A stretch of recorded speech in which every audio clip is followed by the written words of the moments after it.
Nga transporti materialeve zgjedhore te shërbimi për interpretimin e gjuhës së shenjave bashkë me kamerat për monitorimin e procesit të numërimit të votave, Komisioni Qendror i Zgjedhjeve ka hapur një seri procedurash tenderuese në prag të zgjedhjeve të së dielës.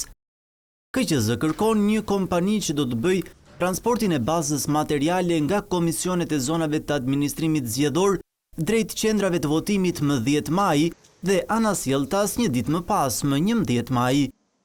Duke argumentuar se shërbimi i gjuhës së shenjave është thelbësor për të siguruar akses dhe përfshirje të plotë të qytetarëve me dëmtim të dëgjimit në procesin zgjedhor, KQZ kërkon interpretuese për deklaratat që Ilirian Celibashi apo përfaqësues të Komisionit Qendror të Zgjedhjeve do të kenë.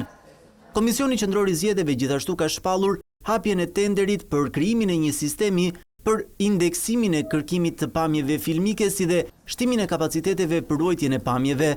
Fondi limiti për llogaritur është në vlerën e 35.550.000 lekëve. Sipas dokumentit të publikuar në Agjencinë e Prokurimit Publik, ngritja e një sistemi të arkivimit për ruajtjen dhe menaxhimin e regjistrave mediatik zgjedhor ka një vlerë të jashtëzakonshme për transparencën dhe monitorimin e zgjedhjeve. Aktualisht arkivimi dhe kërkimi i pamjeve është i fragmentarizuar dhe jo efikas, duke e bërë të vështirë qasjen dhe analizimin e tyre në kohë reale.